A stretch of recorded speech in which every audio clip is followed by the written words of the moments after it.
तो आदाब, नमस्कार, गुड इवनिंग, सत श्री अकाल। एक बार फिर आप तमाम लोगों का स्वागत है क्राइम तक की कहानी के इस एपिसोड में। उम्मीद है पूरी फैमिली अच्छी होगी, अपना ख्याल रख रही होगी। 14 दिन की पुलिस कस्टडी के बाद आज आफ्ताब को जुडिशियल कस्टडी यानी कि न्यायिक हिरासत में तिहाड़ जेल भेज दिया गया।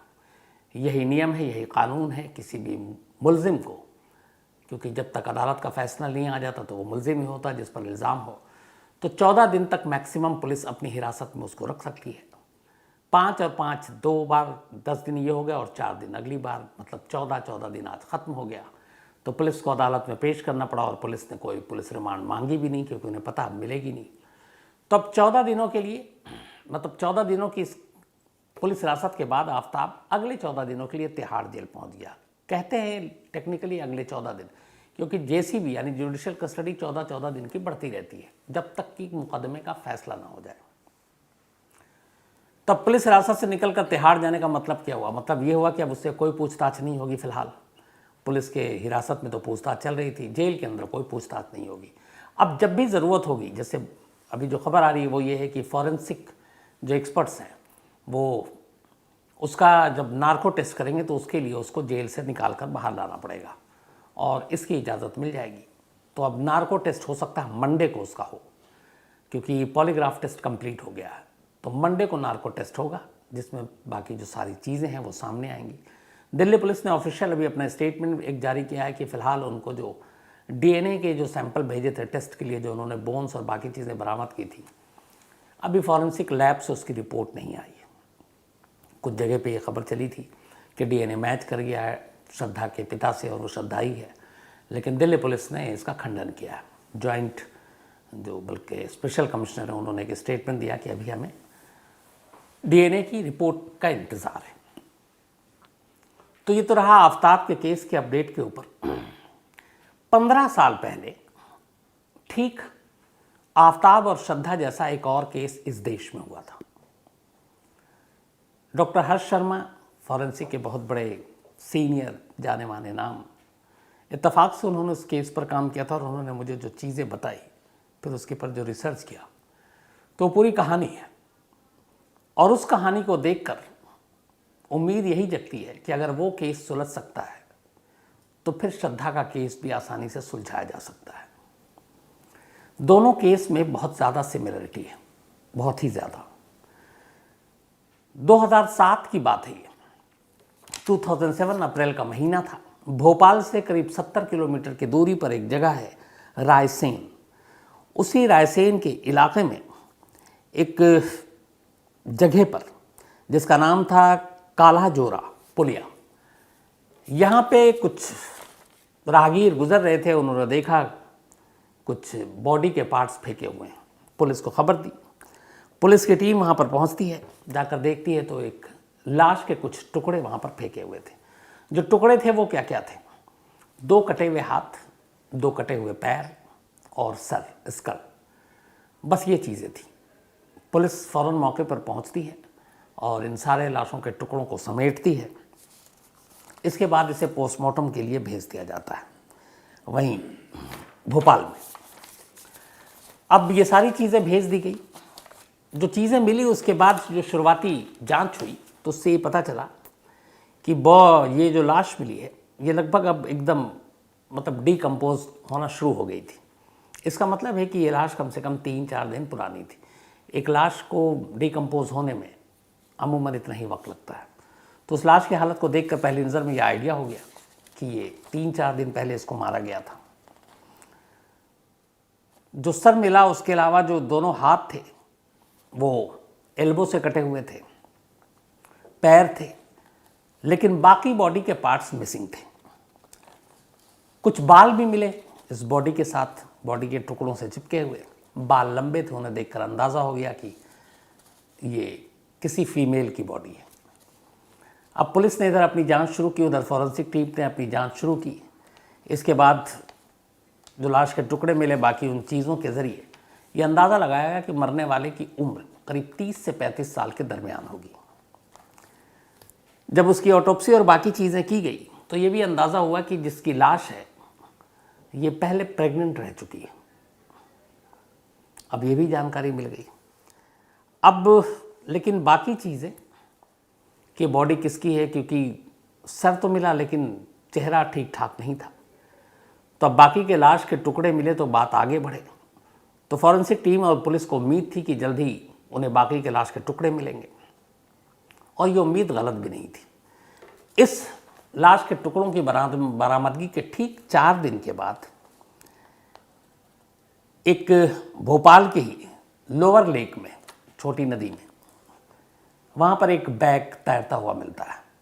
एक नीले रंग का बैग था और उस बैग पे किसी की नज़र पड़ी। बैग को किनारे लाया गया, बैग खोला गया। उस बैग के अंदर इंसानी लाश के कुछ टुकड़े थे। अब उसमें जो टुकड़े थे उन सारी चीज़ों को जब निकाला गया और पुलिस को बताया गया, तो इससे पहले रायसेन के पास से जो लाश के टुकड़े मिले थे 4 दिन पहले, उसकी याद आई। तो पता चला शायद ये उसके बाकी का हिस्सा हो सकता है। अब इसी के बाद उन टुकड़ों को और जो पहले मिले उन दोनों टुकड़ों को मिलाया गया, मैच कर गया, क्योंकि जहाँ से कोहनी कटी थी, हाथ कटे थे, पैर कटे थे, और जो उधर बॉडी के पार्ट्स मिले वो लगभग वही हिस्सा थे जो अधूरे थे अब तक। अब दोनों जब अलग अलग मिला तो उससे पूरे हो गए। अब यहाँ तक लाश के टुकड़े तो मिल गए, लेकिन जिसका कत्ल हुआ वो कौन है, कातिल कौन है, भी इसका कोई सुराग नहीं है। अब पुलिस ने ध्यान दिया कि जिस बैग में ये लाश के टुकड़े मिले, जो भोपाल की लेक में, उस बैग के ऊपर ब्रोनेक्स लिखा हुआ है, BRONX, ब्रोनेक्स। ब्रोनेक्स एक बहुत ही कॉमन कफ सिरप है, और उस बैग पर लिखे होने का मतलब ये था, जो अंदाज़ा लगाया पुलिस ने वो ये लगाया कि ये बैग जिसको भी दिया गया या इस बैग का जो मालिक है वो किसी फार्मास्यूटिकल कंपनी से जुड़ा हुआ है, और या फिर कोई मेडिकल प्रैक्टिशनर हो सकता है। लेकिन आम लोगों को कोई भी कंपनी का जो बैग होता है, अगर मार्केट में बिक रहा है आप बाकी तो ख़रीद सकते हैं, लेकिन किसी ब्रांडेड कंपनी का कोई लिखा हुआ है तो इसका मतलब उस चीज़ से जुड़ा हुआ कोई शख्स हो। तो उस बैग के ऊपर लिखा हुआ ब्रोनेक्स, और इससे ये कफ सिरप है, तो अंदाज़ा यही लगाया गया कि कोई मेडिकल प्रैक्टिशनर है या फिर फार्मास्यूटिकल कंपनी का कोई रिप्रेजेंटेटिव है, उसी के पास हो सकता है। जब बैग की तलाशी ली गई तो उस बैग में एक गीला कागज़ का टुकड़ा मिला, और उस गीले कागज़ के टुकड़े को जब ठीक से देखा गया तो हालांकि कई चीज़ें मिट रही थी लेकिन कुछ पढ़ी जा रही थी, तो उसको देख कर लगा कि ये कोई रिज्यूम है, किसी का CV है, बायोडाटा है। तो जब पढ़ा गया तो उसमें एक नाम मिला, एज भी लिखा, बायोडाटा में लिखा होता तो 27 ईयर। अब एड्रेस भी था। तो जब उसको देखा गया तो पता चला कि एक मेडिकल प्रैक्टिशनर का रिज्यूम है। अब ये एक बड़ी कामयाबी थी कि एक बैग के अंदर लाश के टुकड़े और उन्हीं टुकड़ों के बीच में से एक रिज्यूम, उसका मिलना। अब पुलिस उस रिज्यूम के सहारे ढूंढती उस शख्स को, क्योंकि पुलिस का भी मानना था कि जिसका ये रिज्यूम है बहुत मुमकिन है कि वही कातिल हो। पुलिस ने अब कोशिश शुरू की। जो उस पर नाम लिखा था शायद राजकुमार, उसके ज़रिए अब पुलिस वहाँ तक पहुँचती है तो पता चलता है कि ये जो शख्स है ये वहीं का रहने वाला है, रायसेन का ही इलाके का। सुल्तानपुर पुलिस स्टेशन जो डिस्ट्रिक्ट है वो पड़ता है। अब पुलिस वहाँ पहुँचता है, पुलिस वहाँ पहुँचती है, पहुँचने के बाद ढूंढती है तो पता चल जाता है कि हाँ भाई ये है। अच्छा, तब तक वो हाथ नहीं लगता, क्योंकि जहाँ पर वो पता चला कि ये इस घर में रह सकता है वहाँ ताला लगा हुआ है। पड़ोसियों ने बताया कि बहुत दिनों से दिखाई नहीं दिया। पड़ोसियों ने बताया कि यहाँ रहता था, एक लड़की के साथ रहता था, एक महिला के साथ, लेकिन वो गायब है। अब उसका ना कोई चेहरा है, ना कुछ मालूम है, सिर्फ एक रिज्यूमे है, दूसरा कोई पता नहीं है। पुलिस कहाँ ढूंढे। इस दौरान में अब चूँकि लाश के सारे टुकड़े मिल चुके थे, पुलिस ने कहा कि अब जो पहले जिसकी मौत हुई उसी को ढूंढा जाए कि उसका चेहरा तो पता चले कि ये कौन है। तो पुलिस ने उसका उस वक्त 2007 में कुछ उसका जो हेड मिला था, चेहरा कुछ ठीक था, कुछ सही नहीं था। वो इसमें आपको मैं तस्वीर भी दिखाऊंगा, जिस तरीके से शुरुआत से जब डिकम्पोज मिली उसके बाद कैसे उसका रिकन्स्ट्रक्ट किया, चेहरा बनाया। तो फिर बड़ी मेहनत करके फॉरेंसिक एक्सपर्ट ने उस खोपड़ी को, उस आधे अधूरे चेहरे को एक पूरे चेहरे की शक्ल दी, आंखें बनाई, जो बाल मिले थे वो बाल लगाए उसके, और फिर तस्वीर खींची गई। उसके बाद ये तस्वीर अब तमाम इलाकों में इधर उधर बांटे गए, जहाँ पे एड्रेस मिला था वहाँ भी बांटे गए। मेहनत रंग लाई। इन तस्वीरों के ज़रिए मरने वाली का नाम मिल गया। पता चला जिसकी मौत हुई उसका नाम रोशन है और वो राजस्थान के माउंट आबू की रहने वाली है, लेकिन इधर कुछ वक्त से वो भोपाल से 70 किलोमीटर दूर उस घर में रह रही थी एक लड़के के साथ। अब माउंट आबू तक जब पुलिस पहुंची तो वहाँ उसके बारे में, रोशन के बारे में आज जानकारी ली गई और इसके बाद पुलिस भोपाल आती है। इधर इस लड़के की तलाश जारी थी। उस घर में ताला लगा था। पुलिस ने फिर इजाज़त लेकर उस घर का ताला तोड़ा, अंदर गई। वहाँ फॉरेंसिक टीम गई। वहाँ उन्हें कुछ खून के निशान मिले। उन ब्लड स्टेन खून के निशान को फॉरेंसिक टीम ने उठाया, लैब ले गए। अब लाशों के अलग अलग टुकड़े तो ही हैं, मौका वारदात से जो मिले, जो घर से मिले खून के सैंपल वो भी ले गई पुलिस। मैच किया गया तो पता चला जो लाश के टुकड़े थे और जो घर से ब्लड बरामद हुआ, दो अलग अलग क्राइम सीन से दो चीज़ें मिली हैं। लाश के टुकड़े अलग अलग मिले, ब्लड घर से मिला, वो मैच कर गया कि उसी मरने वाली का है। तो अब यहाँ शक की कोई गुंजाइश नहीं थी कि जिसका कत्ल हुआ उसका नाम रोशन है। कत्ल इस घर के अंदर हुआ, लाश के टुकड़े अलग अलग फेंके गए। अब सिर्फ कातिल की तलाश थी। आखिरकार मेहनत रंग लाई और पुलिस ने 27 साल के उस लड़के राजकुमार को गिरफ्तार कर लिया। अब उससे पूछताछ हुई, फिर पूरी कहानी सामने आई। रोशन माउंट आबू में रहा करती थी, ऑलरेडी शादीशुदा थी, उसके 2 बच्चे थे, पति के साथ बनी नहीं, फिर उसने अपने पति को छोड़ दिया। इसी दौरान में राजकुमार उसकी ज़िंदगी में आया, जिसने अभी अपनी पढ़ाई पूरी की थी और मेडिकल प्रैक्टिशनर था वो। अब वो भोपाल के पास रहता था, तो रोशन भी वहीं पहुंच गई अपने पति को छोड़कर, बच्चों को छोड़कर, और इन दोनों ने एक घर किराए पर लिया और दोनों वहाँ साथ में लिव इन में रहने लगे। महीने गुजर गए, दोनों साथ में थे, सब कुछ ठीक चल रहा था। अब इसी दौरान राजकुमार के घर वाले राजकुमार पर शादी के लिए दबाव डालने लगे, ठीक वैसे ही जैसे श्रद्धा आफ्ताब पर डाल रही थी, डालने लगे, लेकिन वो लगातार मना करता रहा। फिर इसी दौरान में एक फाइनल ईयर की मेडिकल स्टूडेंट्स के साथ राजकुमार के घर वालों ने उसका रिश्ता तय कर दिया। उस फाइनल ईयर की मेडिकल स्टूडेंट्स से जब मुलाकात हुई, राजकुमार को तो उसे ही पसंद आ गई। फिर उसने कहा ठीक है, वो इससे शादी करेगा। उसने हामी भर दी। अब जब उसने हामी भरी, ये बात रोशन को पता चल गई। उसने कहा मैं अपने पति बच्चों को छोड़कर तुम्हारे साथ रह रही हूँ लिव इन में, और तुम किसी और से शादी करने की बात कर रहे हो। इस बात पे दोनों में झगड़ा हुआ।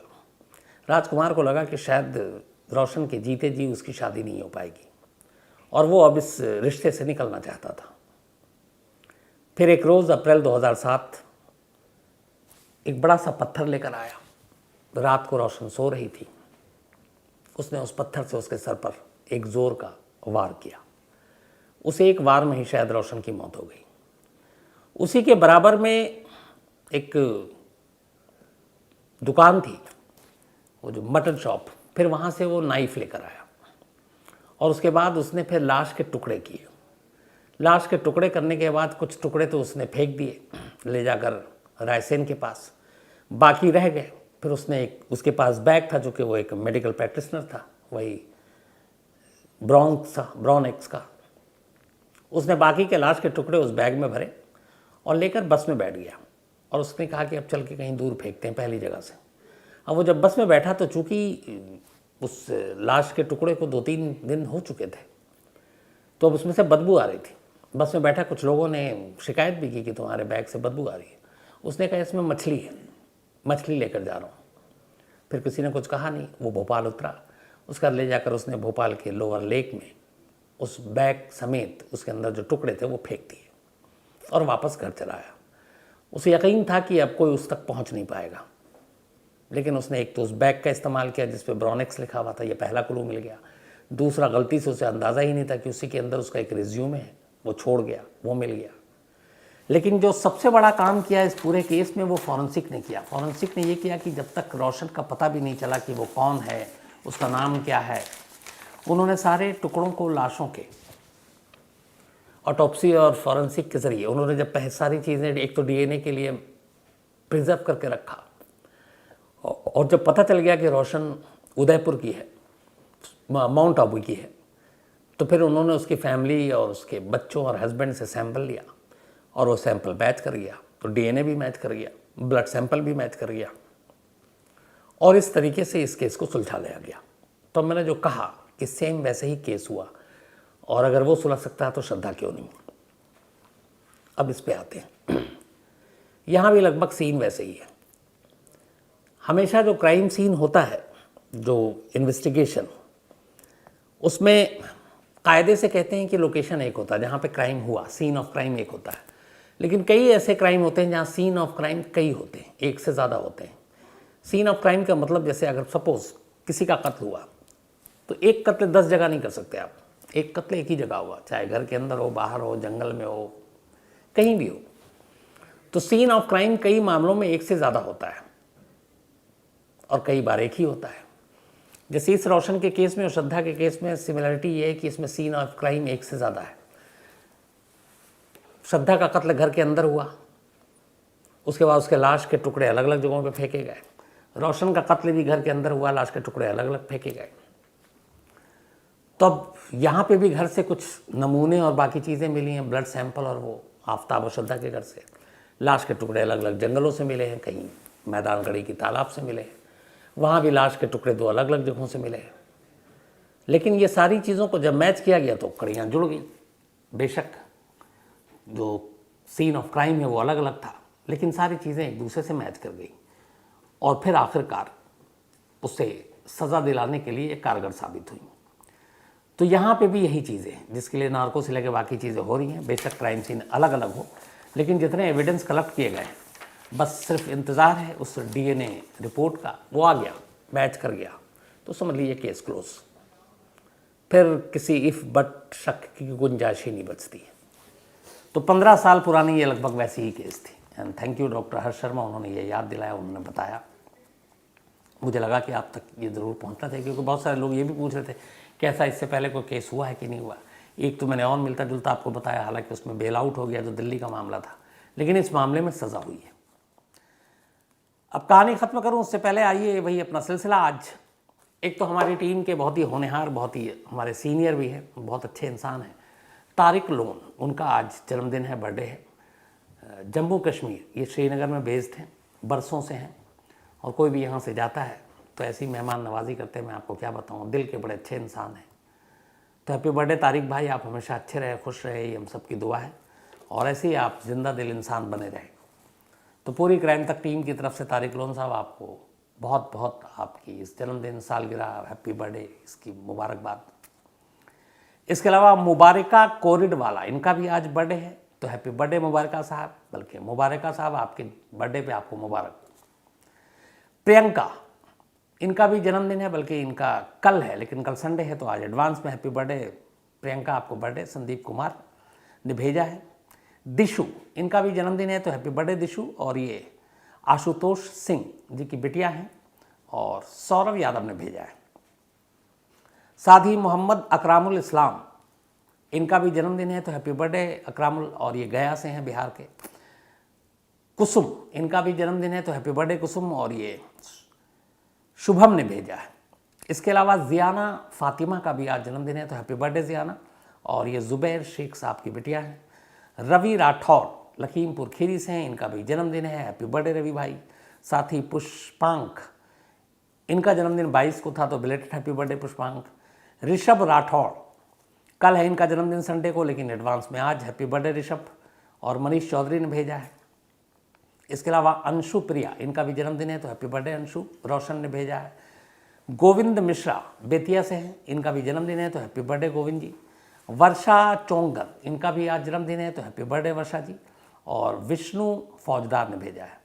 इसके अलावा विष्णु कुमार कुशवाहा का भी आज बर्थडे है, तो हैप्पी बर्थडे विष्णु। अभिषेक कुमार यादव जौनपुर से, इनका भी जन्मदिन है, हैप्पी बर्थडे अभिषेक साहब। लक्ष्य गुप्ता, इनका भी आज बर्थडे है, हैप्पी बर्थडे लक्ष्य। और रिया गुप्ता जी के ब्रदर हैं ये, कुरुक्षेत्र से। अमन नंदाल, इनका भी जन्मदिन, तो हैप्पी बर्थडे, बल्कि शायद कल था, तो बिलेटेड हैप्पी बर्थडे। और मोनिका नंदाल जी, इनकी पत्नी है। विनीत शाकिया बुदाऊ, इनका भी बर्थडे है, तो हैप्पी बर्थडे विनीत शाकिया साहब। इसके अलावा हिमांशु सिंह का भी जन्मदिन है, तो हैप्पी बर्थडे हिमांशु। और सुशांत कुमार ने भेजा है। शहाब शाकिब, इनका भी आज जन्मदिन है, तो हैप्पी बर्थडे शहाब। और शहाब शाकिब अब्दुल नहीं, औरंगाबाद से हैं ये, बिहार से। इसके अलावा अलीना खान, इनका 26 को हैप्पी बर्थडे, तो अलीना हैप्पी बर्थडे आपको। और सुमेर अहमद खान ने भेजा है, साथ ही सुधांशु कुलश्रेष्ठ, इनका भी जन्मदिन है, हैप्पी बर्थडे सुधांशु। और शुभम ने भेजा है। नरेंद्र राजमानी सतना से, इनका भी जन्मदिन है, हैप्पी बर्थडे नरेंद्र साहब। और उसके अलावा कपिल चौधरी, हैप्पी बर्थडे आपको कपिल साहब।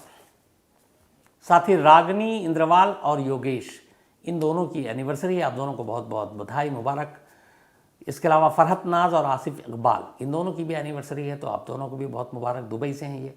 आरती और संदेश, इनकी भी एनिवर्सरी है, तो आप दोनों को भी बहुत बहुत मुबारक। साथ ही एक और हैं सेवाती जी एंड रघुनाथ जी, इन दोनों की भी एनिवर्सरी है, तो आप दोनों को बहुत बहुत दिल से मुबारक, बधाई।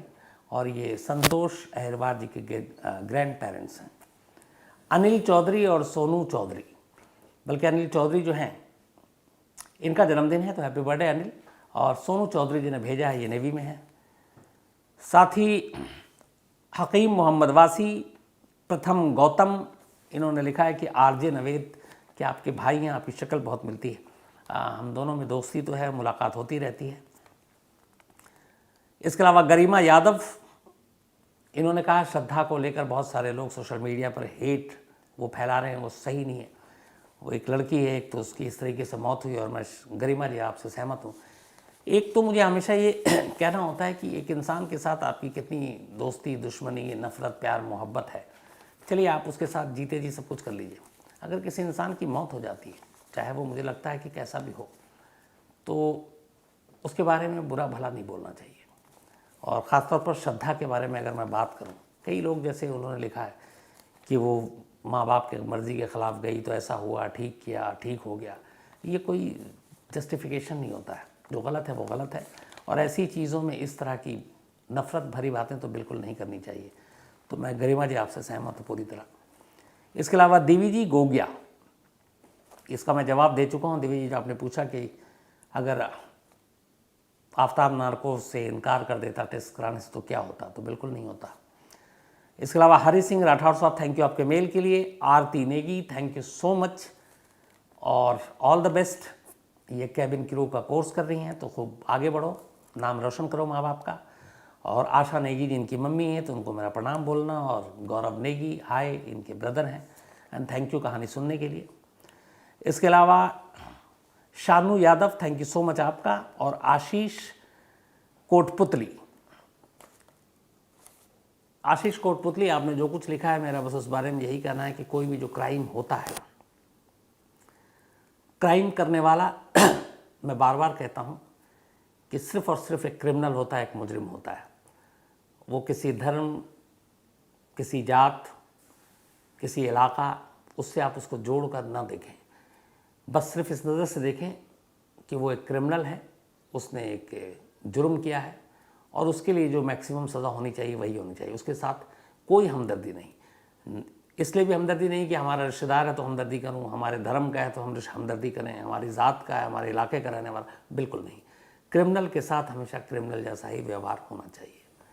तो आज कहानी में इतना ही। अब आपसे मुलाकात होगी मंडे को किसी नई कहानी के साथ। कोशिश करूँगा मंडे से जो अपनी पुरानी कहानियों का सिलसिला है, क्योंकि अभी बहुत दिन से चल रहा था, 2 हफ्ते तो हो गए, लेकिन मेल इतने आते हैं आप लोगों के कि श्रद्धा आफ्ताब की अपडेट कहानियाँ, तो मैं भी मजबूर हो जाता हूँ। लेकिन मंडे से फिर हम लोग अपने वहीं, मैं इसका अपडेट तो ज़रूर देता रहूँगा, लेकिन कहानियों का सिलसिला वही पुराना, बाकी जो दुनिया भर की और कहानियाँ, इस दौरान में और भी बहुत सारी ऐसी कहानियाँ आई जो मैं सुना नहीं पाया, लेकिन मंडे से कहानियों का नया सिलसिला शुरू करेंगे। अपना ख्याल रखिएगा, अपनों का ख्याल रखिएगा। Thank you very much.